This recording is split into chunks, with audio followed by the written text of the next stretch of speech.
Welcome to Locality's Making Bank podcast, where we continue our exploration of South Florida's entrepreneurial landscape with host Keith Costello, co-founder and CEO of Locality Bank. Sit back, relax, and let South Florida visionaries guide you on an entrepreneurial journey from tribulation to triumph, sharing the very stories that have shaped them. Daniel Brandt, welcome to Locality Bank's Making Bank podcast. Thank you very much for having me. Well, we're really excited about having you here today. Got an incredible story to tell, and we love good stories. Well, the story is only as good as the community you live in. And we have a wonderful community here in Florida.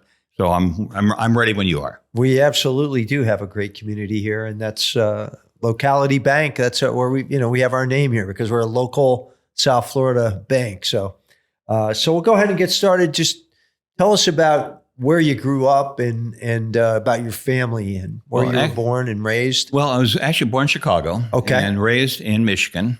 Dad was a national service manager for a company you may have heard of as Brunswick Corporation. Okay. And it's bowling, primarily bowling? Bowling and billiards. And billiards, okay. And Brunswick has now gone into boating very heavily. Sure.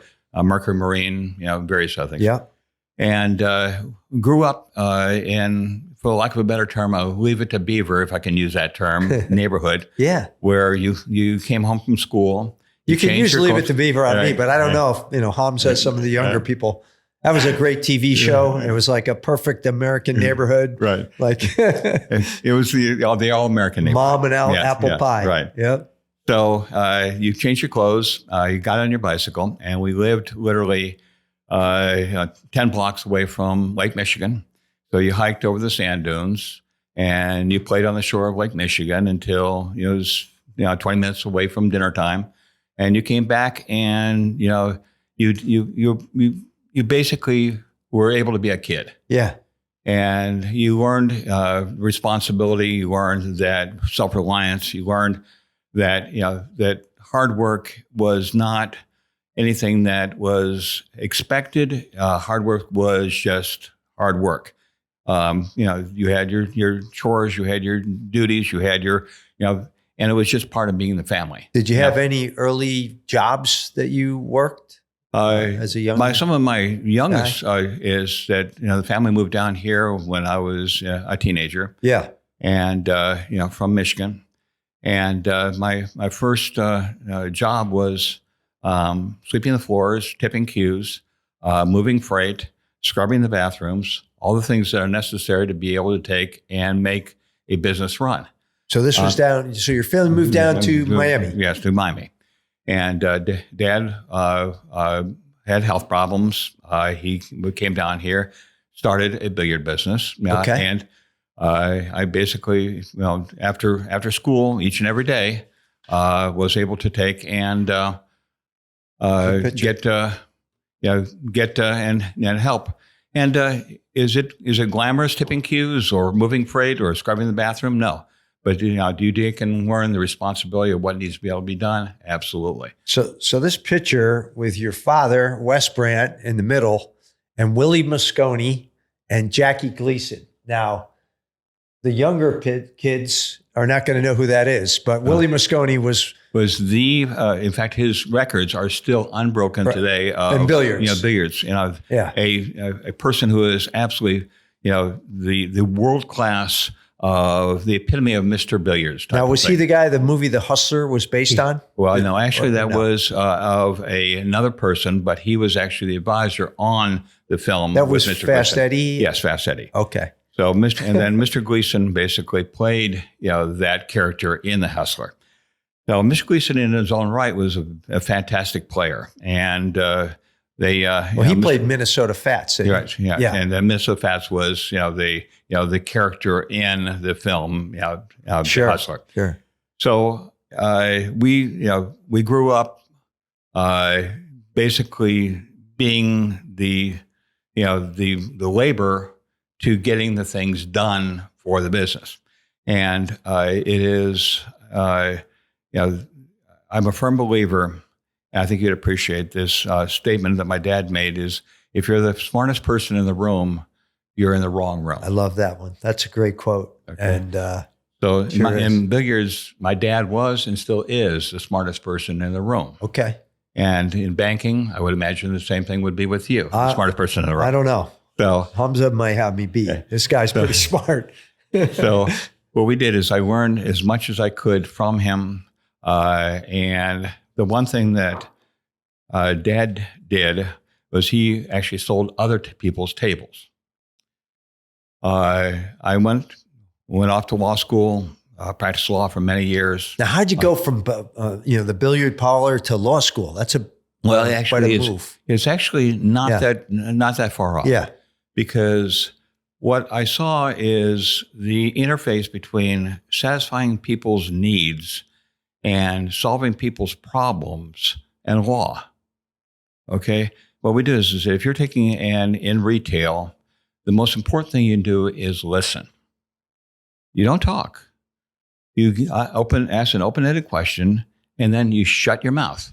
And the customer will always tell you what they need and how to be able to do it. And then all you have to do is do it. Just listen and do it. Just listen to do it. Yeah. And then all of a sudden, you're golden, and you're meeting all of their expectations. And there's only 3 rules in life. And this goes to retail or practicing law or your family life. Is it legal? Is it ethical? And is it moral? And if it meets those 3 criteria, then you can do it. And then it says the rule says this. Well, is the rule legal, ethical, and moral? Then you have to take the personal responsibility if you decide that you want to be able to challenge that rule. And you do that in retail. You do that in law. I was a lobbyist. I do it as a lobbyist. I do that as an educator, as a philanthropist. But you take and you have the 3 golden rules: legal, ethical, and moral. You follow those, and then no one can criticize you in terms of what you're doing because you're doing for the right purpose. Beautiful. Yeah, that's You're doing excellent. it for the right purpose. And we can apply that in banking, business, in banking or life. business, and your home life, Right. legal, ethical, and moral. Love it.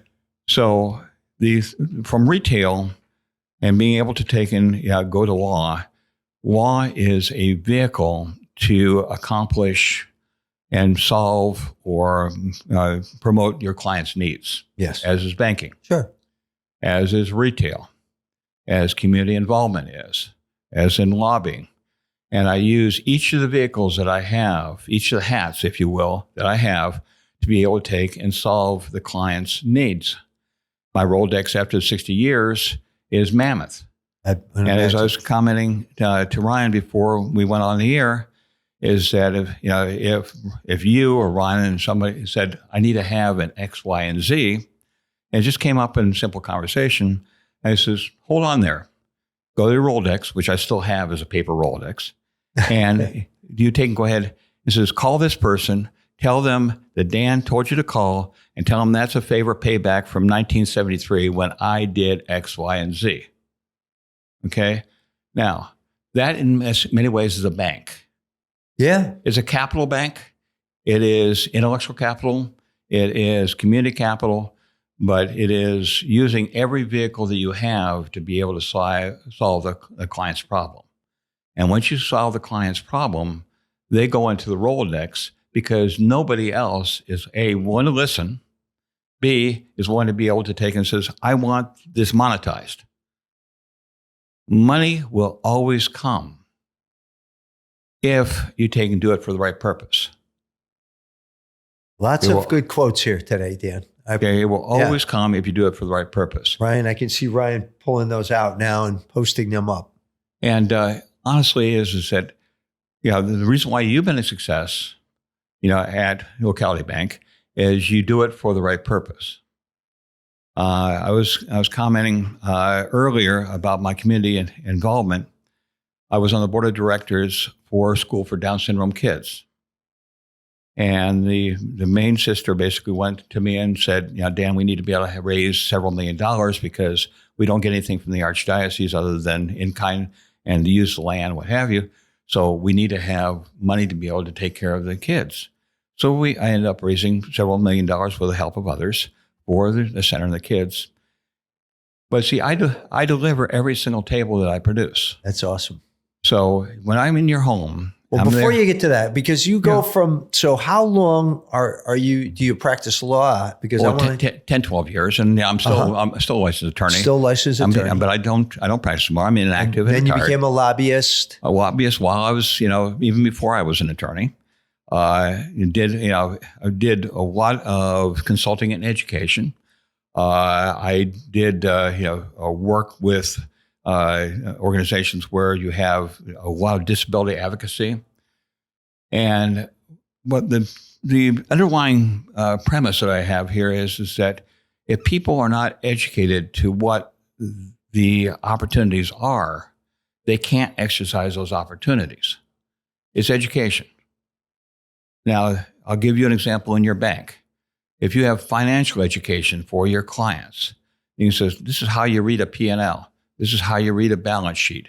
You have a statement that we give you each and every month. This is how you read that statement. We need to be able to educate you so that you can be an educated consumer so that you can go ahead and now invest, or now you can save, or now you can do the things that, other people are here. But if you just take and put that statement in the bank, or in your drawer each and every, not even look at it, you're not educated. And we do try to do that kind of outreach with our clients, and also with prospects of small businesses that, sometimes they don't have those resources. Well, they don't even know the right questions to ask. Right. Or they'll come and they'll want to borrow money, and we'll say, well, first, you need to have, have a financial statement. You got to have a little bit of a history. So everything that I do is education to the client. I'll give you an example. I think I shot myself really in the foot on this one. I was asked by, a design procurement firm to be able to take and bid on I believe it's going to be somewhere close to $100,000 table. And I said, okay, that's great. But the place you're putting in was built in 1947. And this is, in my opinion, is going to weigh somewhere in the neighborhood of 2,000 pounds. Have you done a structural analysis of the floor to make sure it doesn't fall through the floor? And in the design of it, it is not going to be structural, because it comes down to a point and you need to have a certain footprint in order it doesn't tip over and it doesn't hurt the player that is going to be playing on it. Now, have you done this work before I start bidding on something? And then so all they did is they start circling people in to be able to take and start answering the questions. So what I did is I'm educating the design team. I am educating the engineer. I'm educating the procurement officer. I am educating all the people that are necessary to be able to take and make sure that the I's are dotted and T's are crossed, even before I put a pencil to paper. Now, they may say, no, we don't want this because it's too heavy, or we don't want this, what have you.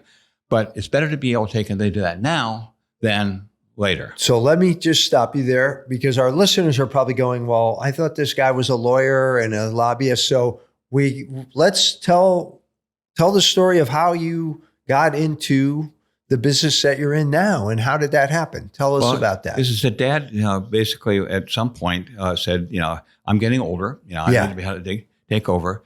So I decided to be able to come back to Miami. He's asked to be able to do that. The big problem with that in retail is that retail is a selling of somebody else's goods. Okay, you order those goods. Right. You buy them at wholesale and you sell them at retail. You have very little control over the goods that you actually sell. Right. Okay. You're basically taking and giving up, for lack of a better term, complete and total control to what you buy. And the engineering, the ambiance, the need of the client. So what you're doing is I'm telling Keith, it says, you need to buy this. Okay, this is great. You need to buy this. I don't believe in that. I need to be able to ask Keith, what do you need to buy? What is your needs? Do you need to have a 3D sculpture ahead of time so you can put it on your desk? And you say, okay, I'm going to study that for 2, 3, 4 weeks, and I'm going to turn it around a dozen times to see if that's what I really want. Now, all of a sudden, I've given you control over your decision in retail. Okay. And so what you're doing, Dan, you've gone into the business, just so everybody knows really what business you're in. Right. So you're creating really masterpieces of art. Which a lot of times are billiard tables, but also you do other things as well. Well, right? I do other things. I do sculptures. I do things of that. Right. So it is build outs. I have a license through the NBA lab that is actually a sub-license from the National Basketball Association to use cordwood for building of goods. And you sent me a video where you did one for the Brooklyn Nets.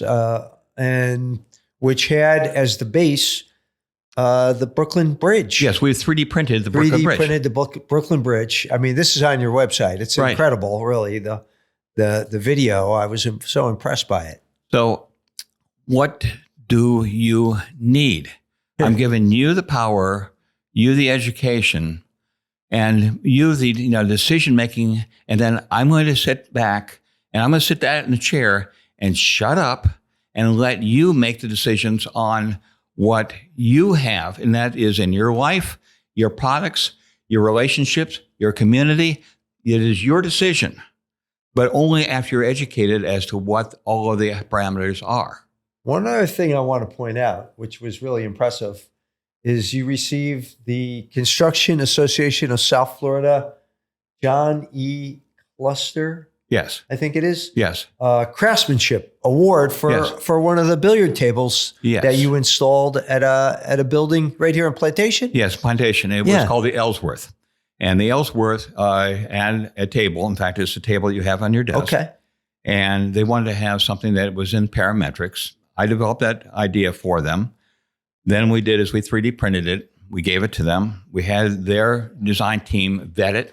We gave one to their office. We said, look, now we, take it and send it to everybody in your office, modify it if you want, what have you. And then, only then you give us a deposit to be able to make it. So we believe that the community of, you say, well, Dan, that is a stupid way of being able to take and be an entrepreneur. You spend all this money before you get a deposit. If you trust your client, they will always take and have your back. But if you go in with ill intent or don't trust your client, they will take and go ahead and find a reason to be able to say no. Wow. That's an interesting outlook and a great one from somebody who's... Now, do you consider yourself an artist? I'm an artist. Yes. And people have said that, Dan, you dress so poorly that you must be an artist. I was this guy's a big fancy dresser. Okay. I was impressed. I'm here in a J. Crew outlet shirt, black jeans, and Birkenstocks, and and an Everglades. But I go into... We got you a hat, by the way. We got you a locality hat. But I go into multi-million-dollar homes. I go into $3.6 million resorts and I just put in 32 tables for a major resort in Las Vegas all their VIP and mega suites. And I'm dressed exactly the same way. Not you, not anybody in this room, not anybody on that street is any better than I am or any worse than I am. Everybody has a potential and everybody has a strength. And my job is to be able to learn that strength so that I can go ahead and be that better man because I know their education now so that I can go ahead and be that. And after 73 years, I've learned a tremendous amount from people that people have written off. And a lot of people who say that I know it all they're doing is they're repeating something that they've heard and they have not thought through how, something is going to act. Yeah. So I applaud the people. I'll tell you a story is that I had in a billiard table, a person wanted to have a pocket that was leather that was literally tan. I mean, it was almost white. When you tan leather, it turns brown. You can't make white leather. You can paint leather, but when a ball hits it, it's going to crack. Right. So what we had to be able to do is look, it's not made. Just not made. So we had to go over to marine vinyl and get marine vinyl to be able to cover over actual leather to be able to take and make this pocket. Wow. Whereas you have, I'll give you an example of a designer up in Amelia Island, Robin Branch. She basically says, look, this is what the customer's needs are. This is the customer. They want to have this type of wood. Now I'm going to take and sit it over here in the corner, and you and the customer get together and decide what we need to be able to do as a team to be able to create a masterpiece for them. So I dug out some 160-year-old walnut that blew down in a storm, and I made their table out of this 160-year-old walnut just because they were such fine people. I gave up my 160-year-old walnut for this client. Oh, that's great. So you look a person in the eye and says, what do you need? What do you have to be able to accomplish? And as a team, how do we get there? And providing that, so we talk a lot in our business about the customer experience, but that's what you're talking about, really. How you're treating those people you work with, the relationships that you build. I mean, it's very special. I have a quote too that I pulled off of your website, which I sent out actually to everybody who works here at the bank because I was so impressed with it. One day we realized our dreams could be bigger, so we reinvented our purpose. As inspiration, we asked our clients a question to which each of them had a different answer. The question was, if you had the opportunity to throw conventional ideas away and reflect the real you through the design of a room, would you do it? What would it be? Sometimes we don't allow ourselves to contemplate these things. Some of them are dreams because we think it's impossible for them to ever become a reality. At Billiards by Brandt, anything is possible. Everything is possible. First of all, you have to be able to believe in yourself. Then you have to be able to believe in your ability to be able. And I have stumbled over my feet, more times than I can count. But each one of those is a learning experience. Each one of those is a gift, because without that knowledge of going forward, I couldn't be where I am today. Let me ask you. So how long have you had this? This business going with doing the billiards 20 years. Wow. Okay. And it started off restoring antique tables, because the antiques of the 1800s, the 1900s were built so beautifully. The inlays were just, they were just wonderful pieces of art. You can feel the touch of the person sitting there at the bench, actually carving out these inlays with, literally old-fashioned, sharp, pieces of metal. I mean, not CNC, not lasers, and the beauty of the craftsmanship that has lasted. It is, it's the equivalent of the Degas or Mona Lisa or what have you. That beauty that. And then I realized is that. Person says, I don't want to have an antique. I want to have something that is more of a modern, or I want to be able to have something that is matches my decor. I want to have something that has burls on it. I want to be able to have rosewood, or I want to have a combination of leather and stone and stainless steel. And I realized is that all those technologies exist, and all I have to do is borrow them from somebody else. So on 3D printing, is that one of the things that I was told that you may ask me what is my latest book that I enjoy reading. Frankly, I'll go in and look at the white papers and the abstracts of MIT and look at the latest organic materials, plant materials that they can do 3D printing with. Wow. Yes, I am not reading that, Dan. But you take and you take what is that client's need and how do you give it to them? That's incredible. Yeah. So, it's not, and the passion is to create beauty. And many times people will take and go ahead and say, we have ugliness out there, we have despair, and in reality, what we have is lack of education. Lack of education of opportunity, lack of education of how to be able to do something. And if I can take and grab you by the shoulder and I says, let me help you across that mud puddle, and now you're to the other side, that gives you the opportunity to be able to take and help somebody else across that next mud puddle. And then in many ways, that is that's immortality, because that effort will be repeated and repeated and repeated again because of the kindness that one person maybe showed me 25 years ago that you'll show somebody 25 years from now. Well, that's a great philosophy. And apparently you're still pulling back favors that you did in the 70s. So yes, it's like a bank, like you said. So as you look back, because you're not a young guy, right? I view myself as one, but you maybe do. not. You act like a young guy, but we're both, I'm just a little bit younger than you, but not much. So as you look back on your life, would you do anything, or with your business, anything differently? Yeah, I did something rather silly. I put a table to a refinisher, and that refinisher, for whatever reason, did not safeguard the tables as well as So right now, I'm in a situation where I have 2 tables that belong to customers that are not around. They were taken. So now I have to be able to either find the tables, or I'm going to have to be able to go in my wallet and pay those customers back for those tables, because I'm responsible. Was it insured, the shipping or anything? Well, the situation is that the insurance company is saying maybe not. We're not sure that we're going to cover it because third party, what have you. And again, I'm not going to get into the details of who, what, when, and where. Sure. But have I regretted certain decisions? Yes. Would I have done them again, but differently? Absolutely, because the person that I did this with was an expert in the area that I needed to have done. Mm-hmm. So would I have done it differently? Yes. Would I have made the same decision? Yes, but differently.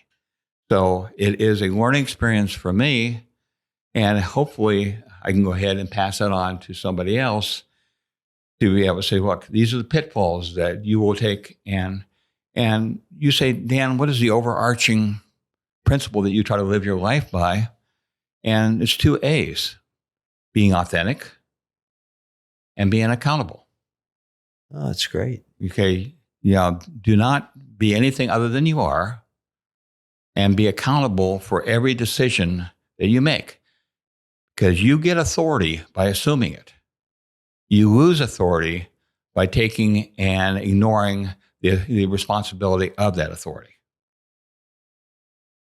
That's great. So let me ask you, as you look at your business going forward, what is the future? The future is, I don't want to be, the next, IBM or Intel or what have you. That's not my goal here. Is to be able to have a moderately successful company by which,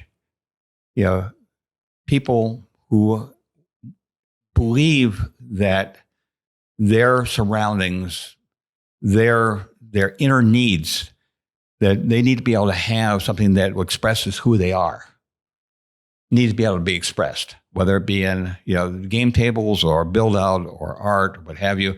And then I can express that because I can go ahead and have the resources to be able to take and build that for them. And whether the company grows to umpteen million or umpteen billion or stays exactly the same, the success that I look at is that when I leave that customer's home, because I installed that table and I spent the last 4 hours with him, her, and the family, many times eating with them, breaking bread with them, showing when I put in the table for Al Gore, when he was vice president, I put Al Jr. to work tightening bolts underneath the table.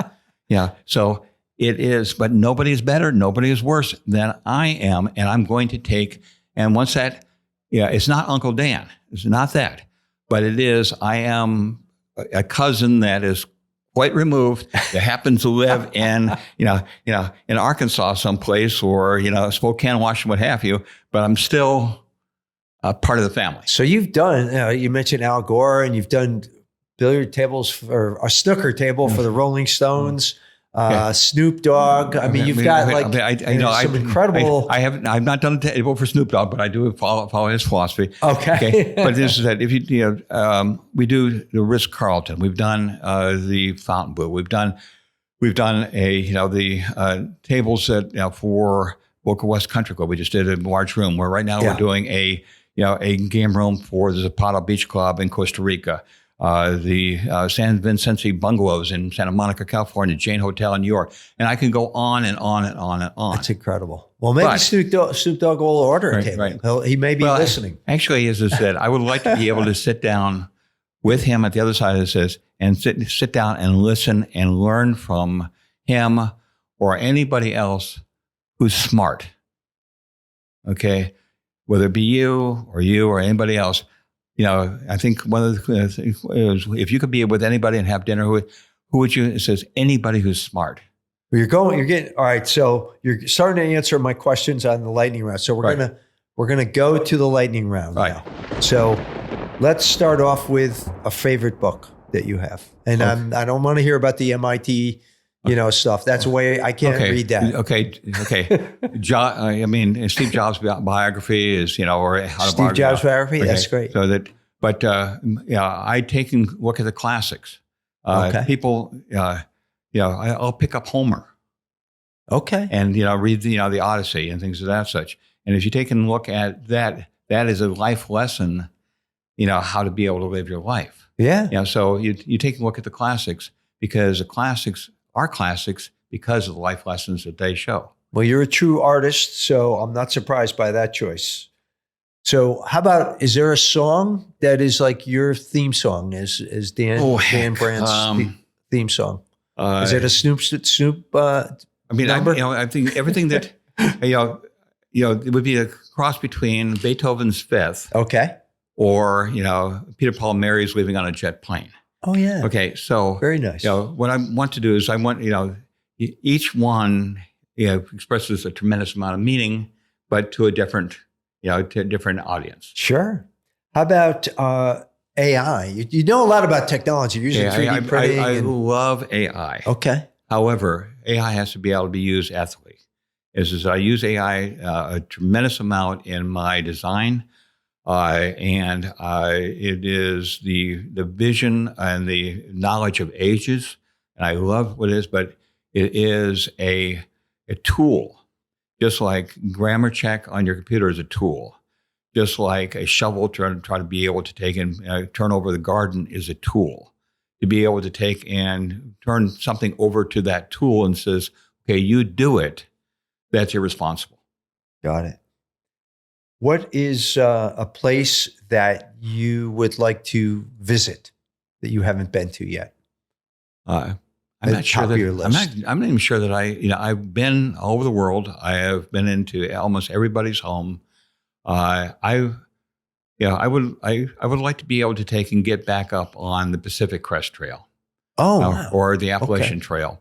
Nice. And basically do some hiking. And do some hiking. I used to be the outdoor director at my college, and to be able to take some lessons from nature, because many times if we don't listen and we can't learn, and you have to be able to be literally by yourself to be able to listen hard enough, be able to take and hear what someone or something is trying to say to you. Absolutely.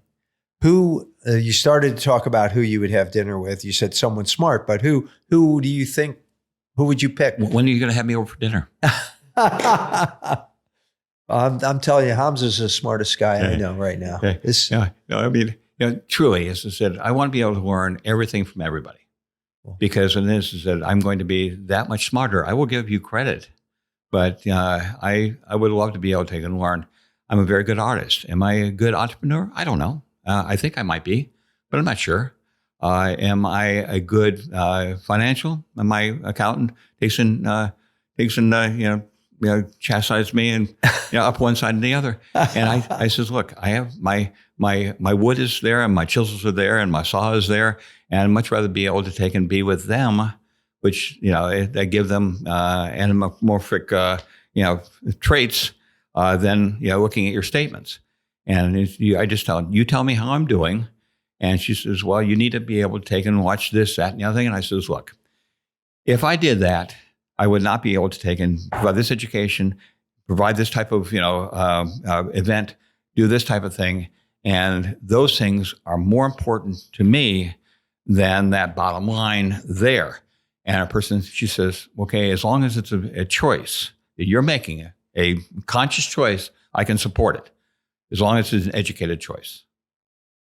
Do you? What do you do to stay active? Do you still hike? I carry slate. Carry slate. Okay. Okay. Every single table that I do, and this is part of I design your table. Yeah.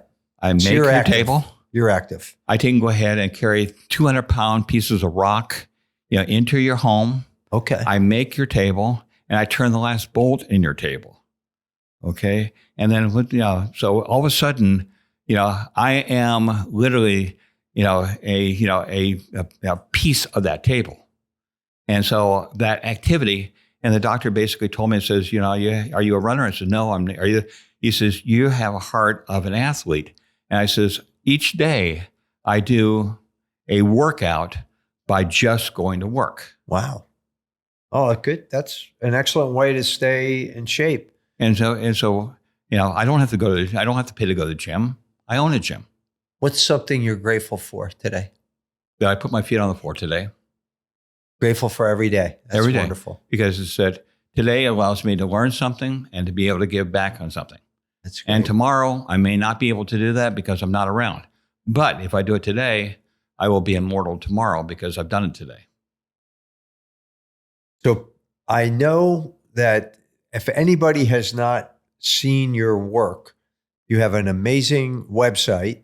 I was on there today looking at the pool tables. You say billiard table. Right. Billiard tables, right? I should say. Yeah. So but also the other art that you do. I mean, it's an amazing website. It's tell everyone what billiardsbybrandt.com. Billiardsbybrandt.com.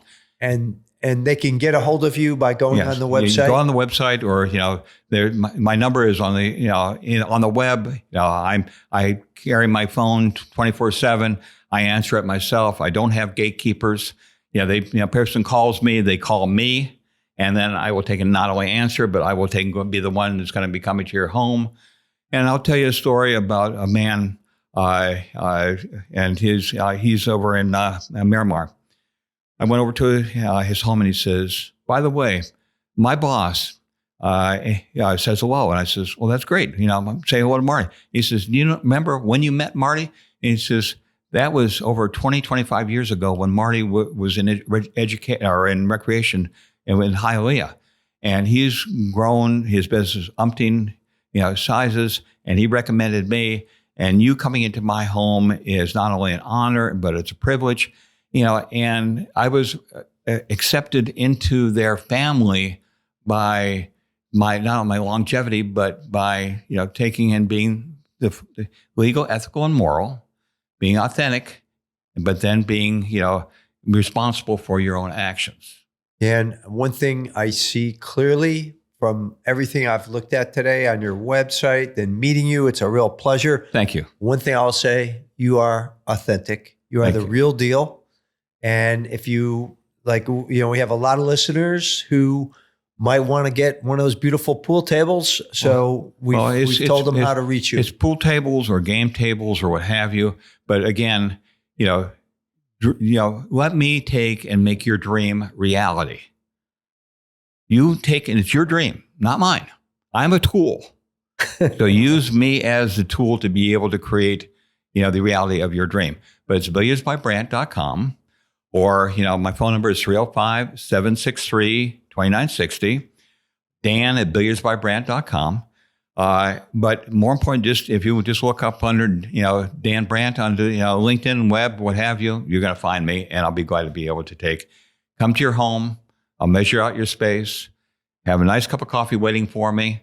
And I'd love to be able to go ahead. We make a little more money. We'll get one right here. We could probably get rid of this table and put a nice billiard table. You joke. Right there. You joke. No, I'm not joking. Okay. I want. Many architects firms and engineering firms do exactly that. Right. They have billiard tables. I'd rather have a billiard table than a ping pong table. Well, they have actually covers for them. And you can't tell.